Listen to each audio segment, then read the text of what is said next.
Bonjour et bienvenue à la Tour d'Argent Paris, je m'appelle Johan Lastre. On va vous présenter aujourd'hui le pâté en croûte champion du monde 2012. On va commencer tout d'abord par la pâte à pâté. La pâte à pâté avec farine, maïzena, eau, vinaigre, œuf, assaisonnement bien sûr et le beurre pour apporter ce bon goût gourmand. Ensuite, nous allons réaliser la frise sur le côté avec une base de pâte à pâté additionnée de poudre de champignons. Voilà, la poudre de champignons, trompette de la mort et cèpe. Et nous allons avancer dans la recette avec le canard de chaland de chez Burgo. Nous allons prendre les plus belles parties pour notre pâté qui va être assaisonné à base de 4 épices et alcool de sapin. Donc on va commencer par additionner tous les liquides. Donc vinaigre, eau, les assaisonnements. Pourquoi toujours commencer par ça? Pour faire dissoudre le sel et le sucre, sinon on va avoir des petits points dans la pâte. Voilà, là, on additionne les œufs. Ensuite, on va mettre la matière grasse, le beurre en l'occurrence. Tout est à température ambiante. Voilà, et là, on va créer une émulsion. On est en cuisine, on travaille avec les mains. Donc, on a réalisé l'émulsion. Là, on va mettre la moitié des farines, donc farine de maïs et farine de blé. On vient faire un premier amalgame, on mélange et on va terminer avec 100% des farines.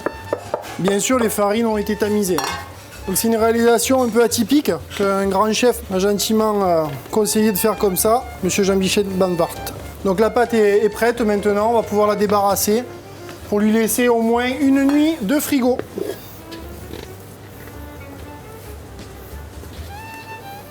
Deuxième étape, donc exactement la même chose, sauf qu'on y additionne de la poudre de champignons. Donc les liquides, au vinaigre œuf, les assaisonnements pour une bonne dissolution, le beurre à température ambiante, voilà. Le beurre, voilà, on crée l'émulsion comme tout à l'heure. Et là, on va additionner les farines. En 2 fois aussi, comme tout à l'heure.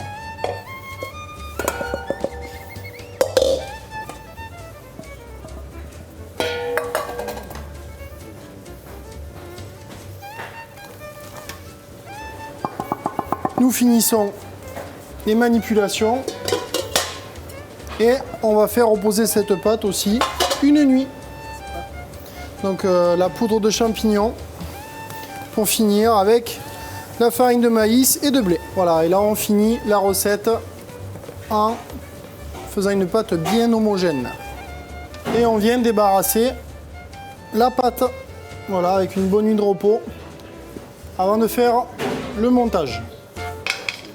Nous allons passer aux viandes. Viande, le canard de chaland, viande essentielle pour la réalisation du pâté, qui est servi à la Tour d'Argent depuis des décennies, voire plus. Donc là, le canard, il va être accompagné d'autres viandes. Il y aura aussi du lapin, du veau, du pigeon, du cochon, foie gras, boudin réalisé, bien sûr, fait maison, et ensuite une farce à gratin, farce fine, et l'alcool de sapin, bien sûr, pour assaisonner tout ça. On va prendre que les beaux morceaux pour réaliser la farce, les suprêmes, qui vont mariner plus d'une journée à l'alcool de sapin. Les cuisses et la carcasse serviront à réaliser le consommé qui sera ensuite transformé en gelée au porto pour notre pâté. Voilà, on enlève la peau, on garde que les beaux morceaux, plus de nerfs pour avoir aucune résistance en bouche. Voilà, vous voyez que c'est une belle viande, bien rouge, bien juteuse. Bon, bien sûr, là on est sur le canard, mais c'est idem pour toutes les viandes. On prend les beaux morceaux de tous les animaux, de la basse-cour.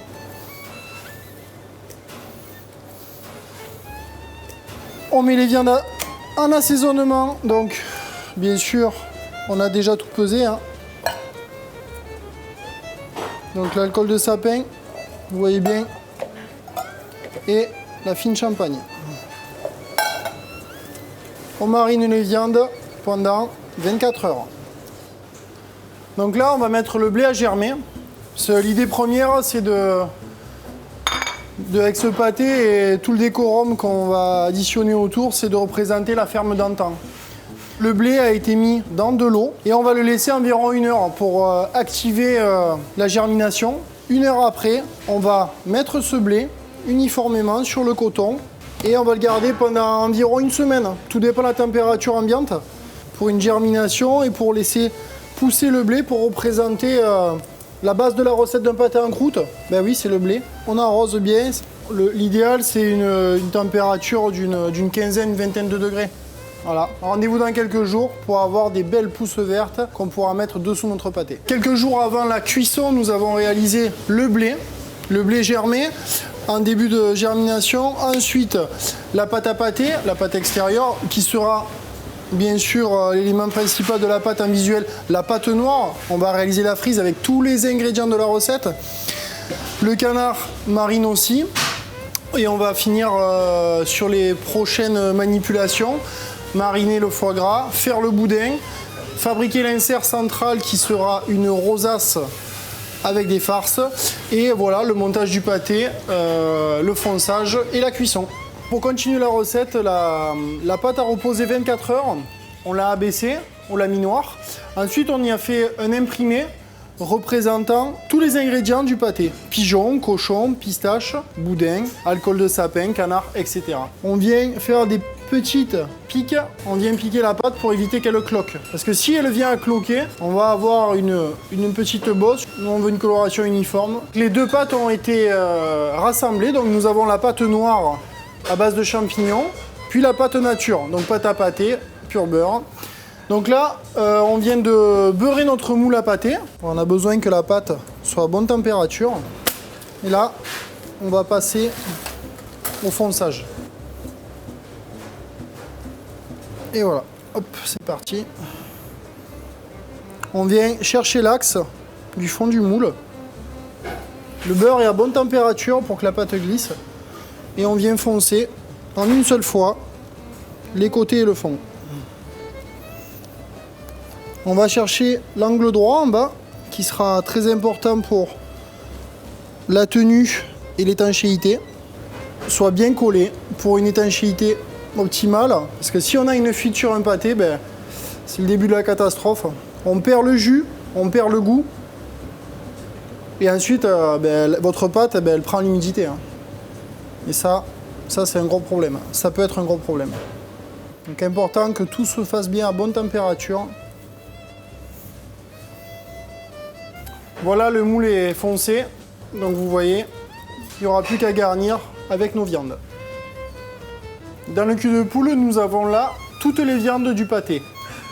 Canard, pigeon, veau, poulet, lapin et cochon. On rajoute le foie gras aussi à la farce. Voilà, ça sert à rien de trop travailler les viandes, hein, pour pas casser les morceaux. Donc tous les éléments sont assaisonnés et marinés. Le mélange farce est terminé. On va passer au montage du pâté, garnissage et montage du pâté. Donc toutes les farces sont là.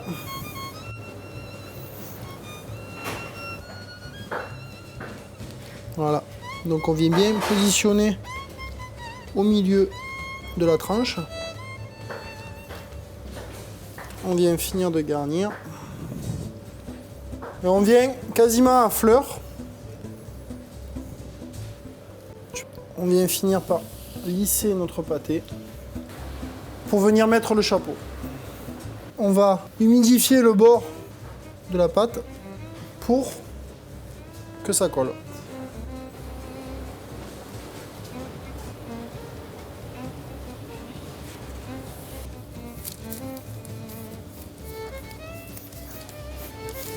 Là, je pars mon pâté, tout l'excédent de pâte est retiré pour essayer d'avoir une forme géométrique. On termine le chiquetage avec la pointe du couteau pour vraiment que le bord de la pâte plus le chapeau soit collé au mieux. Le pâté vient d'être collé, on vient de mettre le chapeau, il est foncé. On va rajouter les cheminées et puis en cuisson.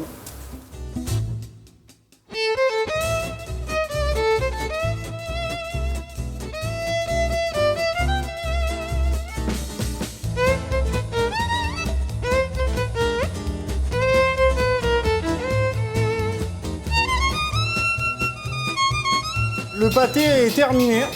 Il sort de cuisson, là, on vient de le démouler. Maintenant, je vais le trancher. Donc on va faire une belle entame.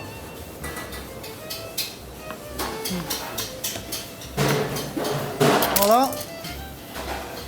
Et là, on a tous les montages qui ont été réalisés, donc avec la farce mélangée, la rosace, et on a une pâte qui devrait être croustillante.